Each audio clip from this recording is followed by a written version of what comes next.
न जाने कितने रूप हैं इंसान के। माथे पर तिलक, सिर पर टोपी, हाथों में सुलगता लोबान। लाल हरी पीली साड़ियां, हर लिबास में अलग किरदार है।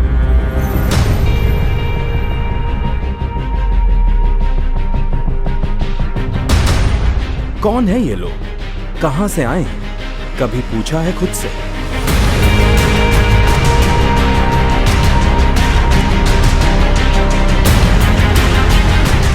कैसे हुई है इंसान की उत्पत्ति, कैसे मिला है हमें मनुष्य का जन्म? कहते हैं 84 लाख योनियों में जीवात्मा के भटकने के बाद अच्छे कर्म वाले को मनुष्य का जन्म मिलता है।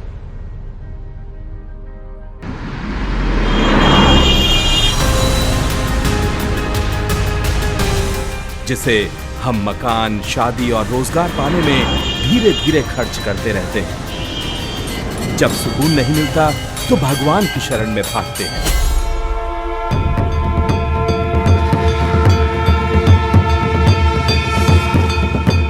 जटाजूट भस्म अंगधर भुजंग सोम संग नयन दीन अमृतमय सदा मग्न योग निलय।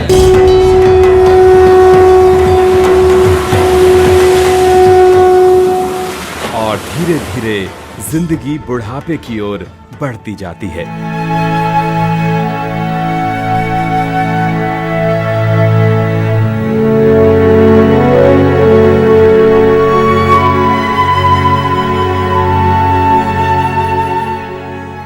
पानी की लहरों सी चलती रहती है जिंदगी, न जाने कहां ठहरेगी, कुछ खबर नहीं। न जाने कितने पत्थरों से टकराएगी, कितनी मुश्किलों में फंसेगी, निकलेगी, फिर भी चलती जाएगी जिंदगी। चंद लम्हों की खुशी में जाने कहां कहां दौड़ती है जिंदगी।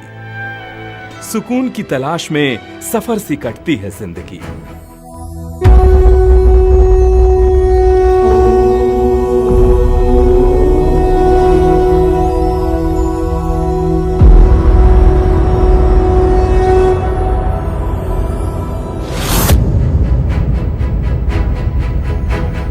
सौरो, धरती पर एक ऐसा स्थान जहां मोक्ष पाती है जिंदगी, जहां सुकून की सांसें भरती है जिंदगी, जहां राहतों को चाहते मिलती हैं, जहां पापों का हरण होता है, जहां पुण्य का दरिया बहता है।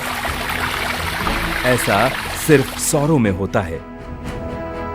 कहते हैं सौरो बेमिसाल है, पूरी धरती पर अकेला है।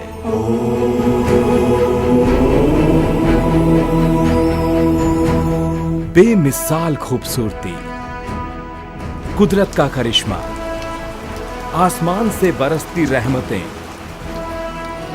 भजन की गूंज, बहती गंगा की अविरल धारा में इतिहास की कहानियां। यहां की शांति में भगवान करते हैं वास। यहां आकर नहीं रहता है कोई उदास। महसूस होता है घाटों पर भगवान भक्तों के साथ आस्था की अंजलि में ईश को श्रद्धा अर्पण कर रहे हैं। गंगा मैया की गोदी में भक्ति की शक्ति डुबकी लगा रही है। सुकून के इत्मीनान में यहां सांसें हवा से भी हल्की हो जाती हैं। सोरण सूकर क्षेत्र की यह पवित्र भूमि भगवान विष्णु के तृतीय अवतार श्री वराह के कारण ही नहीं, बल्कि यहाँ पर 3 गंगाओं के होने के कारण भी प्रसिद्ध है।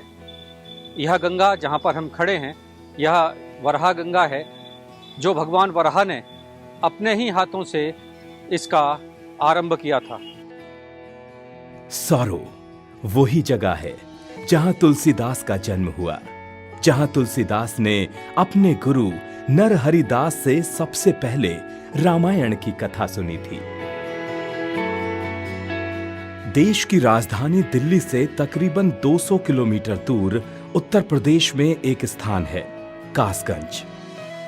सौरो कासगंज से 9 मील दूर प्राचीन शूकड़ क्षेत्र है। प्राचीन समय में सौरों को सरैया नाम से भी जाना जाता था। सौरों एक ऐसी जगह है जहां आस्था की अनंत सीमाएं हैं, जहां शांति है, जहां भगवान और भक्त का मिलाप है, जिसके घाटों पर इंसान क्या बेजुबानों पर भी आस्था का अमृत बरसता है।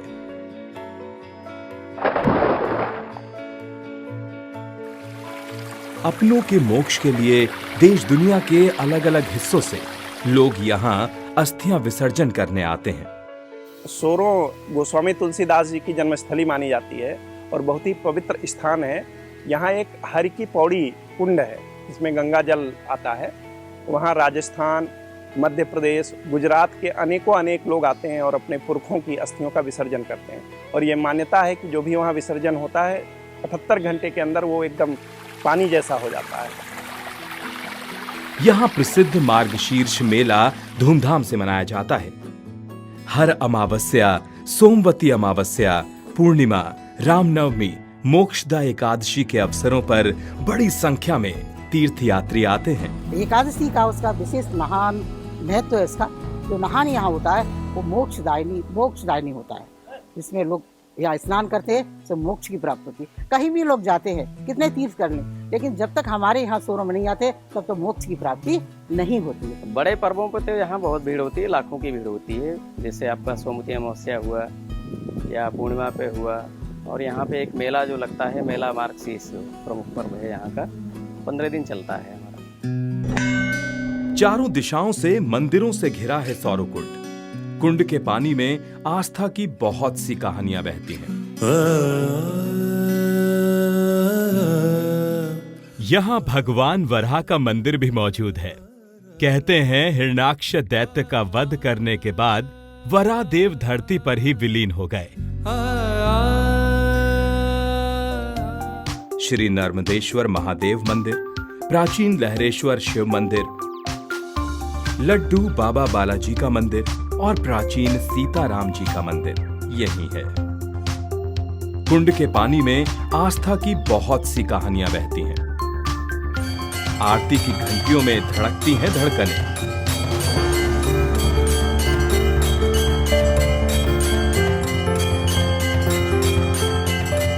हवाओं के बीच जलते हैं आस्था के दीपक। भक्ति की भावना में लीन भक्त मानो भगवान के साए में है। आस्था से गुजरता है जीवन का रास्ता। सौरों को इतना सुंदर बनाने के लिए हजारों आंखों ने सपना देखा है। गंगा मां की मैली ओढ़नी को साफ करने के लिए प्रधानमंत्री नरेंद्र मोदी जी ने देश से आह्वान किया था। आज गंगा स्वच्छ हो रही है। ये माननीय प्रधानमंत्री जी ये भी विगत सप्ताह में आपने न्यूज़पेपर रिपोर्ट्स में देखा होगा कि उन्होंने इस बात पर बल दिया है कि जल संचय और जल संरक्षण की योजनाओं को प्रभावी ढंग से लागू किया जाए। जैसा आप कह रहे हैं कि कासगंज जनपद में जिलाधिकारी कासगंज द्वारा एक अभिनव पहल करते हुए और कुछ विशिष्ट प्रयासों से मनरेगा योजना अंतर्गत विलुप्त प्राय नदी बूढ़ी गंगा को पुनर्जीवित करने की दिशा में एक प्रयास किया गया है। हमारी DPR है, डिटेल प्रोजेक्ट रिपोर्ट जो बनी है सौरों के घाट के लिए, उसमें इस बात का बहुत ख्याल रखा गया है कि जो हमारी सांस्कृतिक विरासतें हैं, भगवान वराह का मंदिर है और ये सौरों का कुंड है, उसके लिए कि सबसे पहले हमारी ज़रूरत है कि हम पानी को बिल्कुल साफ़ सुथरा कर दें कि हमारे जितने धार्मिक अनुयायी हैं, जितने आगंतुक हैं, वो आएँ तो इस बात को आकर गौरव महसूस करें कि जैसा गंगा जी का पानी कभी सदियों पहले यहाँ पे आता था, उतना ही साफ़ पानी फिर से आज यहाँ पे सौरों के कुंड में आ जाए। हमारी सांस्कृतिक विरासत के रूप में हमारे पास भगवान वराह का मंदिर है, संकट मोचन हनुमान जी के मंदिर हैं और बहुत सारी सांस्कृतिक विरासत हैं जो 350-400 साल पुरानी हैं। उनको सहेजने के लिए भी एक एक्सपर्ट की टीम लगाई जाएगी कि हम इसका अद्भुत प्रचार प्रसार तो करेंगे ही, साथ साथ जो हमारी सांस्कृतिक विरासत है उसको भी पूरी तरह से सहेजते हुए उसको उसी रूप में रखकर हम कोशिश करेंगे कि इस पौराणिक स्थल की जो परंपरा रही है, जो इसकी गाथा रही है, उसका महिमा मंडन और अच्छे तरीके से और बेहतर तरीके से हो पाए। सौरों की बूढ़ी गंगा 300 साल पुरानी वाली अपनी रवानी देखना चाहती है, फिर से वही उमंगे चाहती है। गंगा की लहरों पर पहले वाली कहानी लिखने के लिए मेहनतों के पहाड़ तोड़े जा रहे हैं। नमामि गंगे से होगा गंगा का उत्थान, खुशहाल रहेगा किसान। ये गंगा जी के जो भी आप पानी देख रहे हैं, ये गंगा जी का पानी है और अभी एक नहर के माध्यम से आ रहा है कि काफ़ी दूर से आती है तो कहीं कहीं थोड़ा सा दूषित हो जाता है। इसके लिए हमारी जो प्रोजेक्ट रिपोर्ट बनी है उसमें एक वाटर ट्रीटमेंट प्लांट लगाया जाएगा, जिससे जो भी पानी हमारे इस घाट में, इस कुंड में गिर रहा है, वो पूरा का पूरा एकदम गंगा की पानी की तरह निर्मल रहे, साफ रहे और साथ ही साथ यहाँ पे पानी इकट्ठा ना होना पाए। और हम समझते हैं कि जब घाट का पानी साफ़ होगा, इतना साफ़ होगा कि आप उसमें मछली ऊपर से लेके नीचे तक देख पाएंगे, तो उस दिन हम समझेंगे कि हमारी जो मेहनत है इस सौरों की पौराणिक परंपरा को कायम रखने की, उसमें हम लोग कामयाब हो गए हैं। माननीय मुख्यमंत्री जी के निर्देश पर सौरों के समग्र विकास के लिए योजनाएं तैयार कराई जा रही हैं। शासन से भी निर्देश मिले हैं कि सौरों का समग्र विकास हो, पर्यटन की दृष्टि से विकास हो, धार्मिक दृष्टि से विकास हो। गंगा को शुद्ध करने और सौरों की तस्वीर बदलने के लिए हर कोई मदद का हाथ बढ़ा रहा है, ताकि बूढ़ी गंगा के चेहरे से झुर्रियां हटाई जा सकें। आप भी कुछ दिन गुजारिए सौरों के घाटों पर, आरती की अर्चना में, कुंड के साए में,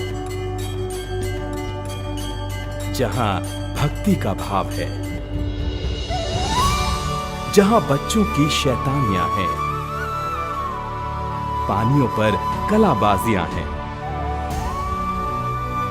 सौरों इसलिए ही बेमिसाल है। आइए कभी सौरों।